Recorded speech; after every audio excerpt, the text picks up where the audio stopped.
Hello বন্ধুরা, good morning. কেমন আছো সবাই? আশা করছি সবাই ভালো আছো আর তোমাদের পড়াশোনাও খুব ভালো চলছে। আমার পড়াশোনাও মোটামুটি চলছে। তো আজকের দিনটা দেখো কুয়াশায় ভরে আছে সকাল থেকে। মানে কুয়াশা কাটেনি এখনো, অনেকটাই বেলা হয়ে গেছে তাও। তো দেখা যাক, রোদ বেরোবে না মনে হয়। যদি বের হয় তো ভালো। তো আমি পড়িয়ে আসলাম, পড়িয়ে এসে বসেছি নিজের পড়া পড়তে। আর এখন প্রথমে জিকে পড়বো, তারপরে টু ডু লিস্ট যেহেতু করছি না, র্যান্ডমলি পড়ছি। এর কারণ হচ্ছে আমি উম, আমার কলেজের পরীক্ষা আছে 29 তারিখ থেকে, 29শে ডিসেম্বর থেকে কলেজের পরীক্ষা আছে। তো এইটার সাথে সাথে কলেজের পড়াতেও আমার টাইম দিতে হচ্ছে। তো সেই জন্য টু ডু লিস্ট তৈরি করছি না। এইগুলো যেগুলো পড়ছি এর সাথে এক্সট্রা আমি কলেজের পড়াটা পড়ছি, ওটাতে আলাদা টাইম দিচ্ছি। তো সেটা ওটা শ্যুট করি না আমি।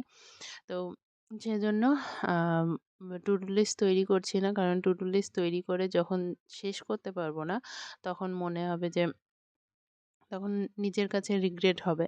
তো সেজন্য টু ডু লিস্ট তৈরি করছি না। আর আ টাইমের মধ্যে যতটুকু পারছি, হয়তো কোনোদিন কাজ পড়ে গেছে, সেইদিন তো আর কলেজের পড়াটা তো করতেই হবে ওটা। কারণ পরীক্ষাতে পাস তো করতে হবে। না হলে আবার আমাকে একটা বছর ঝুলে থাকতে হবে। তো ঘরের মধ্যে খুব ঠান্ডা লাগছিল। তো দেখলাম যে হালকা রোদ উঠেছে। ছাদে যাই। ছাদে দেখতেই পাচ্ছ কত হাওয়া।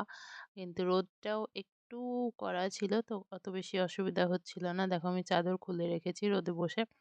তো চাদর গায়ে দিয়ে থাকা যাচ্ছিল না হাওয়া থাকলেও। তো যাই হোক, আম এখন একটু নোট করছি।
আমার যেহেতু আজ বিকেলে পড়ানো নেই, তো ওই জন্য ছাদেই আছি।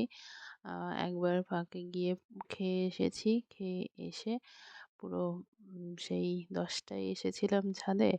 তখন থেকে এখন প্রায় 4টে বাজতে গেছে। তো এখনও পড়ছি। আরও ১ ঘন্টা মতো পড়বো। তারপর সন্ধ্যা লেগে যাবে। তারপর নিচে যাব। তো প্রায় ৬ ঘন্টার মতো আমি ছাদে আছি এবং ছাদে একটানা পড়েছি। তো তোমরা অনেকেই বলো নাকি একটানা বসে পড়া হয় না। তবে এরকম ছাদে বসবে দেখবে পড়া হবে। আর ঘরে ২ ঘন্টা মতো পড়েছিলাম। প্রায় ৮ ঘন্টা পড়া আমার সকাল থেকে কমপ্লিট সন্ধে হতে, হতে। তো সারাদিন যেদিন বাড়ি থাকি বা পড়ানো থাকে না, ছুটি থাকে, সেই দিন কিন্তু অনেকটাই প্রোডাক্টিভ হয় আমার দিনটা। আর যেদিন প্রোডাক্টিভ হয় সেদিন মনটাও ভালো থাকে। তো তোমরা এখন নিচে হয়তো কমেন্ট করবে, "এত পড়ে কি হবে? এত পড়লে তো ইউপিএসসি দেয়া যাবে।" তো ঠিক আছে, তোমরা তোমাদের মতো ইউপিএসসি দাও, আমি ডব্লিউবিপিই দেবো। তো আবার অনেকে বলে, "তুমি ২৪ ঘন্টা পড়ে যা না করবে, আমি ১২ ঘন্টা পড়ে তাই করব।" তো করো না, আমার মতো ২৪ ঘন্টা পড়া। তোমার পড়ার কোনো দরকার নেই, ১২ ঘন্টাই পড়ো। আমার যদি ২৪ ঘন্টা লাগে, তোমারও ২৪ ঘন্টা লাগবে তার যেমন গ্যারান্টি নেই। সেটা যেমন কথা নয়, তেমনি তোমার ১২ ঘন্টা লাগছে বলে আমারও ১২ ঘন্টা লাগবে। তারও কোনো কথা নেই। তো যাই হোক, অনেকে অনেক রকম চ্যালেঞ্জ দিয়ে রেখেছে আমাকে। দেখি লাস্ট রেজাল্ট কি আসে আমার। আম সাকসেস পাই না ফেলিওর হই। সাকসেস পেলে তো খুবই ভালো। না, এটা কোনো গর্বের বিষয় না।